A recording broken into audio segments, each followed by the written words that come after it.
नमस्कार विद्यार्थियों, ध्यान दें।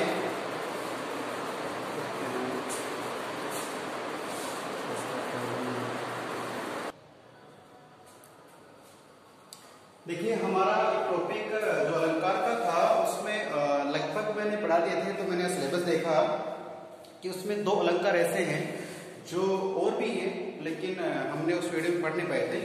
एक तो रहेगा उदाहरण अलंकार जो हर जगह काम आता है, और एक रहेगा हमारा विरोधाभास अलंकार। ठीक है, तो देखिए उदाहरण का तो आप समझते एग्जाम्पल जिसे आप ज्यादा यूज करते हैं, तो उदाहरण अलंकार और विरोधाभास अलंकार की बात कर रहे हैं।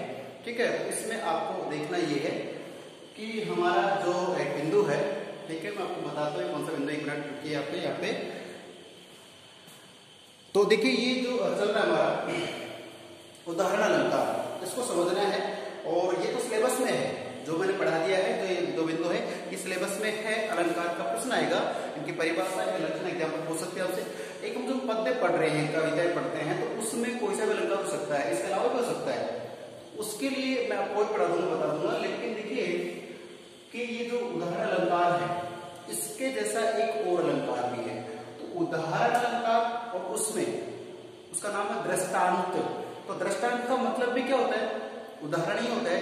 और इसमें कोई चीज होती है, एक चीज को समझाने के लिए दूसरी वस्तु पेश करते हैं।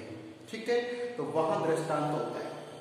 ये ध्यान रखना है कि एक बात को समझाने के लिए क्या करते हैं, दूसरी बात पेश करते हैं, उससे रिलेटेड वस्तु पेश करते हैं, उसके जैसी वस्तु पेश करते हैं। जैसे मान लो आप ज्योग्राफी पढ़ रहे हैं, तो ज्योग्राफी में आपको समझाना क्या है, धरती या ये पूरी पृथ्वी है ना, ये किसी को दिखानी, किसी को बतानी है कि कहाँ पानी है, कहाँ मिट्टी है, कहाँ कैसी खेती होती है।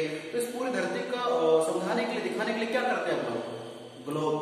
ग्लोब जो है मॉडल के रूप में जो पृथ्वी उस पर बना रखी है, उस ग्लोब को टेबल पर रख के बच्चों से समझाते हैं कि भाई ये पूरी पृथ्वी है, ऐसी है। ठीक है, या पानी है, या नदियां, या फिर पहाड़, इस तरह पूरा समझा सकते हैं। तो एक चीज को समझाने के लिए दूसरी पेश करते हैं, दृष्टांत होता है। लेकिन उदाहरण में क्या है, थोड़ा अलग क्या है। देखिए कि जहां एक बात कहकर उसके उदाहरण के रूप में दूसरी बात कही जाए, और दोनों को उपमावाचक में पढ़ ली ना, तो उपमावाचक शब्द जैसे, अब यहाँ पे जैसे ना, ये भी उपमावाचक शब्द है ना, कि जैसे, जो, जिमी, मिस आदि शब्दों से जोड़ दिया जाए, वहां पे उदाहरण अलंकार होता है। तो आप देख रहे हैं, जैसे एग्जाम्पल में आपको समझा दूं, इसमें तो खैर जैसे जैसे का आपको नहीं मिलेगा, सीधा ही दे रखा है, लेकिन आपको बता दूं अलंकार में जिमे जैसे इस तरह से होता है। तो मन मलिन तन सुंदर कैसे। ठीक है, मन मलिन, तो मन हमारा है कैसा हो गया, मलिन है। हमारे मन में थोड़ा सा पाप है, पाप कहे, डर कहे। जैसे मान लीजिए हम चौराहे से गुजरते हैं, अक्सर जनरली तो ये बात दिमाग में रहता है कि चौराहे पे कुछ लोग होते हैं जो अपना कोई सिद्धि प्राप्त करने के लिए, अच्छा करने के लिए क्या करते हैं, वो होता है ना टोटका, अर्थात पातल ली, उसमें मिठाई है, पैसे हैं, या ये मेकअप का सामान होता है, ये उसमें रख दिया, और 10, 11, 12 जो भी है, तो वो चौराहा है। अच्छा, वो देखिए वो जो इष्ट होता है खाने वाला, वो भी उस चौराहे में आता है। कमाल की बात है, सब लोग आ जाते हैं, वहां पे क्यों आएगा, वो एक विडंबना होती है दिमाग की, बस यही है। तो चौराहे पर रख दिया सिस्टम। ठीक है, अब हम लोग उधर से गुजरते हैं ना, तो जनरली जो महिला वर्ग होते हैं उनको सिखाया जाता है कि चौराहे से तो गुजरना, साइड से जाना, उसके बीच में से मत जाना। और देखिए कई बार इसका इफेक्ट भी दिख जाता है, तो हमें क्रॉस नहीं करना चाहिए, साइड से जाना चाहिए। बात तो सही, मैं भी डर रहा हूँ ना। हाँ, लेकिन सोचिए वहां पे रख दिया, तो आज तो रख दिया, 10 दिन बाद वो डैमेज हो गया, गाड़ी वाड़ी तोड़ दिया उसको, लेकिन जो रखा हुआ था सामग्री वो हट गया। लेकिन अब भी हमारे दिमाग में क्या है कि चौराहे में कुछ रखा जाता है, या फिर किसी भूत प्रेत का डर है, तो हमारे दिमाग में क्या है, वो डर है। ठीक है, तो बात यहाँ पे है कि पाप, डर लगा कि मन मलिन, मन में कोई डर है, कोई पाप है। ठीक है, और उस चौराहे से गुजरने पता जरूर है कि चौराहे में ऐसा होता है। ठीक है, उधर से गुजरेंगे तो हमें पाप रहता है, मन में डर रहता है। ठीक है, कितना ही आपको भाई बताने के लिए ऐसा कुछ नहीं, फिर भी रहता ही है। ठीक है, चलिए, दिन में आप कहीं भी चले जाएंगे, रात को बोल के इधर से गुजरना है, शमशान घाट से गुजरना है, ये डेंजर इलाके से गुजरना है, तो रात में मन में थोड़ा डर रहता ही है, चाहे आप कितने ही क्यों ना हो।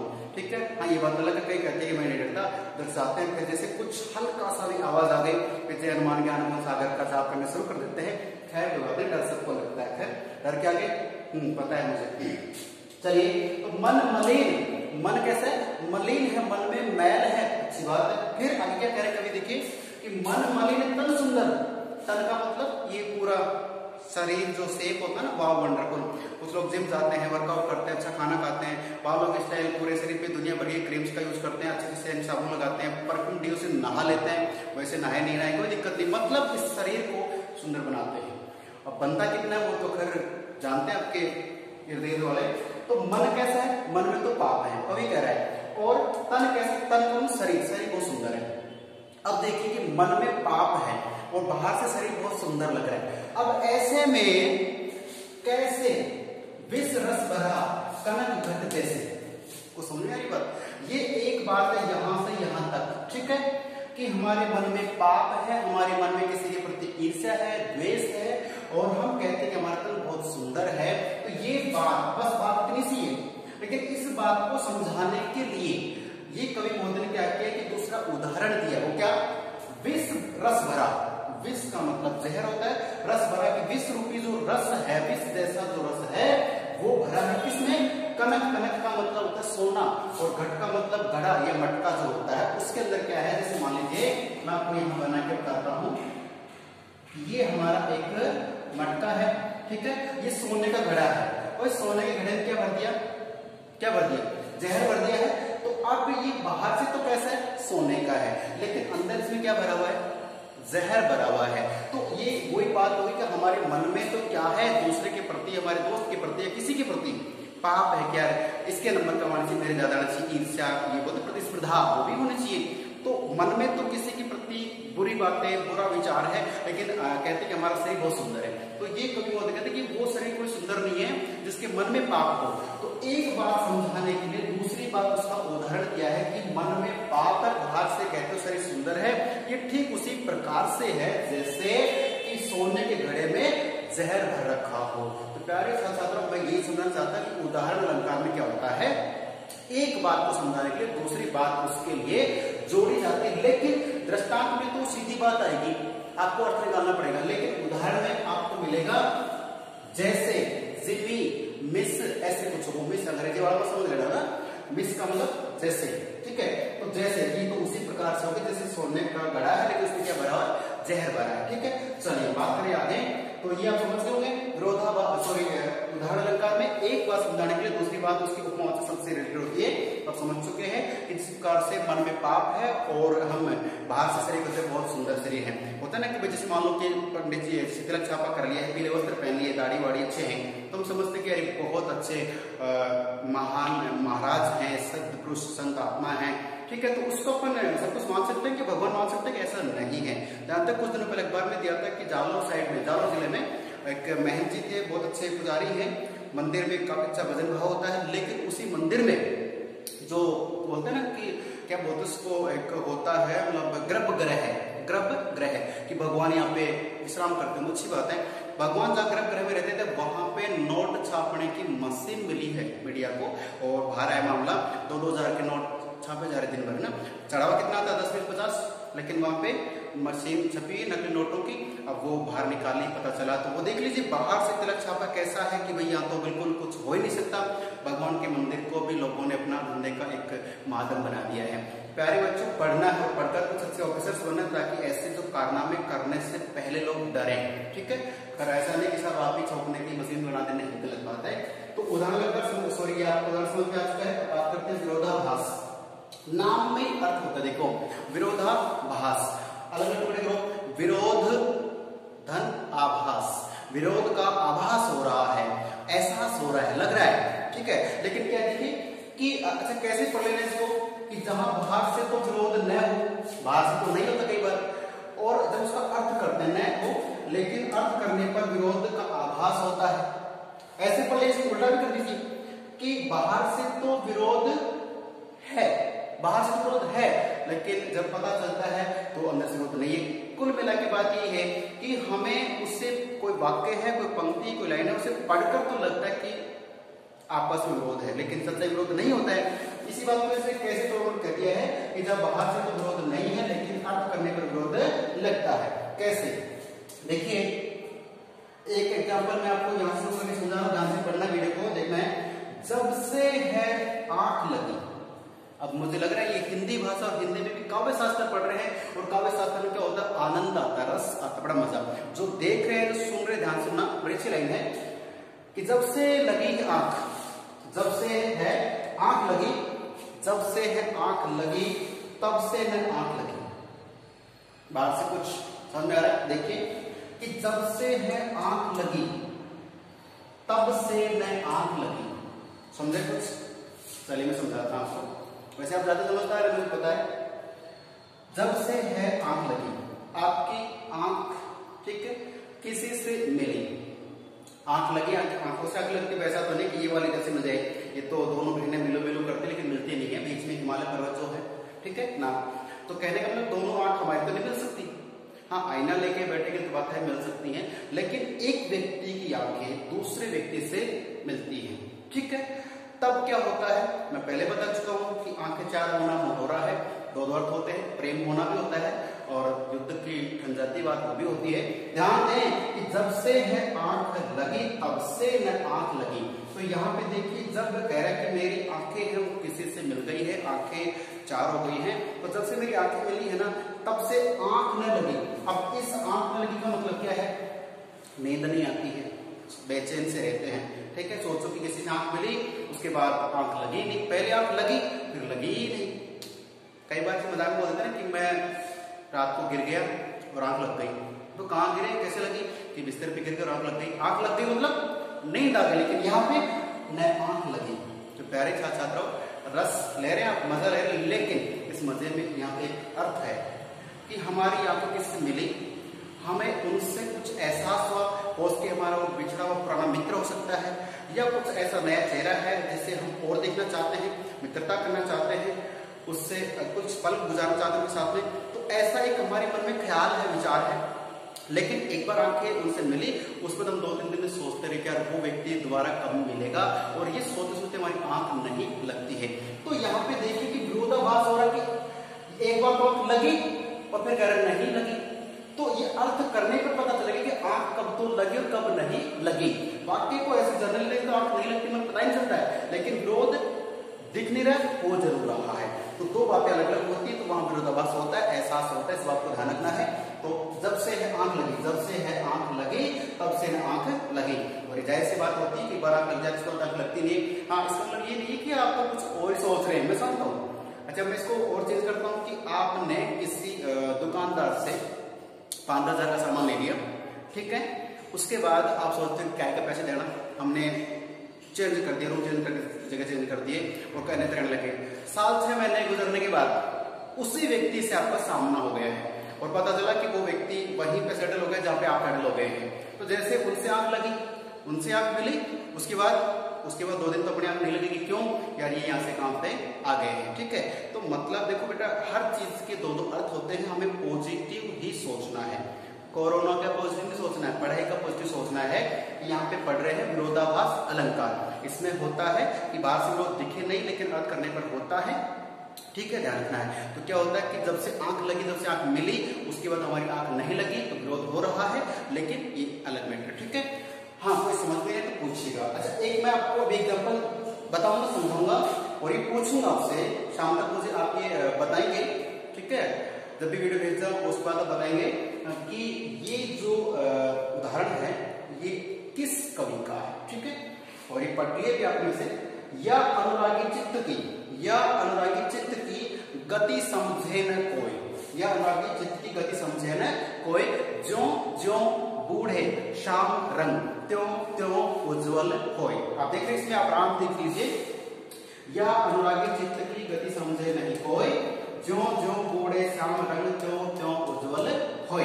अब देखिए, आप कहीं साहब इसमें अपने उदाहरण का मैटर की बात करें तो इसमें ज्यों ज्यों आ रहा है उदाहरण अलंकार हो गया है, बात बिल्कुल सही है आपकी। लेकिन देखिए, ये एक बात को समझाने के लिए दूसरा कह रहा है उदाहरण भी इसमें, लेकिन यहाँ पे विरोधाभास भी साथ में क्या है।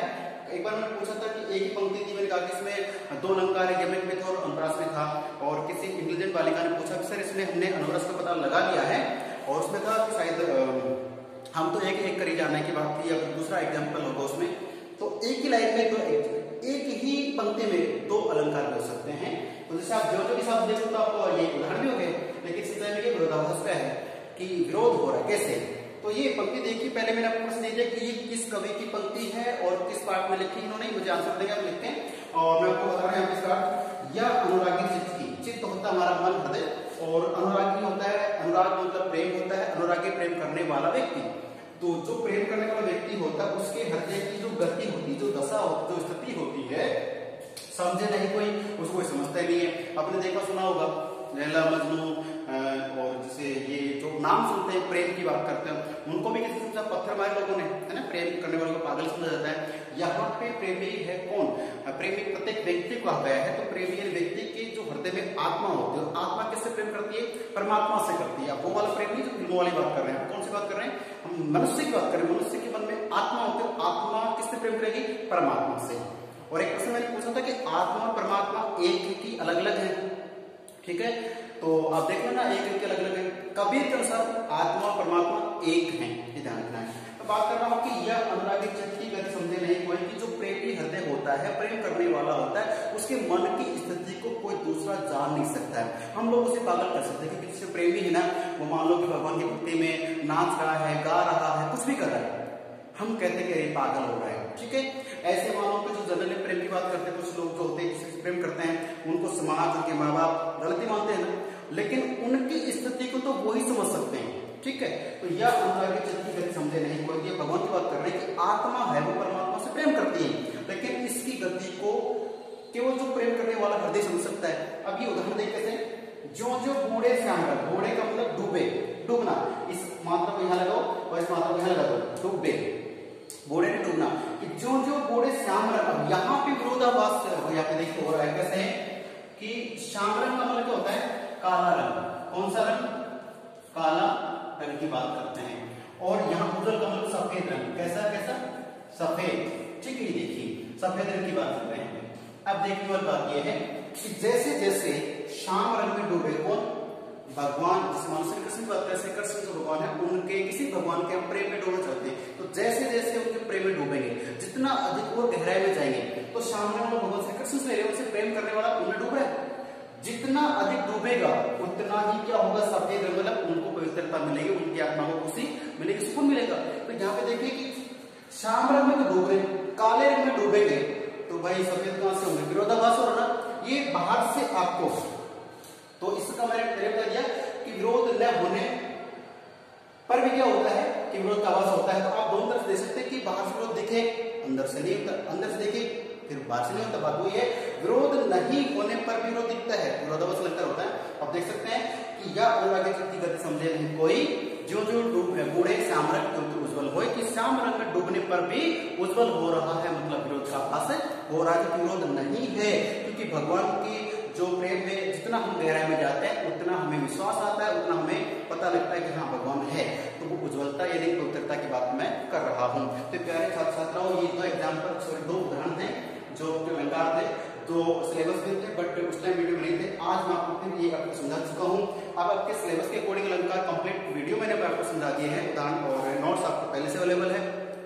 इसी संबंध कोई भी क्वेश्चन आपका गलत होता है तो आप बहुत बड़े सजा के भागी बन सकते हैं, ध्यान रखना है। और बातें जो मन सारी क्लियर करती है। अब इसके अलावा जैसे मान लीजिए दृष्टांत है, मानवीकरण है, या और भी अलंकार हो सकता है, भ्रांतिमान अलंकार, तो भ्रांति, भ्रांति समझते हैं ना, भ्रांति, जैसे भ्रांति हो जाती है, मान लीजिए आप सीधी सी बात है, भ्रांति और एक तो संदेह है, दो चीज और भी, संदेह और भ्रांति भी एक जैसे, जैसे दृष्टांत उदाहरण, ऐसे भ्रांति और संदेह। संदेह में क्या होता है कि जैसे मान लो किसी व्यक्ति का पीठ हमें दिखती, बैक साइड दिख रहा है, और हमें अपने किसी जानकार व्यक्ति को, यार हमारा से भाई साहब है या कोई हमारा जान पहचान का हमारा मित्र है, और हम जाके अरे सुनो इधर आओ, फेस जैसे हमारी तरफ घुमाया, लगता कोई और है, क्या हो रहा है, हमने क्या संदेह कर लिया। वही भ्रांति वाली बात कर, भ्रांति हम जैसे मान लीजिए दूध और छाछ दोनों बिल्कुल सफेद होते हैं, दोनों को बिल्कुल ठंडा करके रखा हुआ, दो अलग अलग बर्तन में, लेकिन हमें क्या है, भ्रांति है। छाछ को क्या समझ सकते हैं हम, दूध, और दूध क्या समझ सकते हैं, छाछ। तो समान वस्तुओं में जब अंतर नहीं कर पाते हैं तो क्या होता है, भ्रांति हो जाती है। और संदेह, हम किसी और व्यक्ति की हमारे दिमाग में छवि और किसी और को बुला ले तो आपके लिए संदेह हो जाता है, ठीक है। तो संदेह भ्रांति का भी मैं आपको भ्रम दूर करूंगा और वो करेंगे अगले वीडियो में। तब तक के लिए सुरक्षित रहें और सावधान रहें। नमस्कार, धन्यवाद।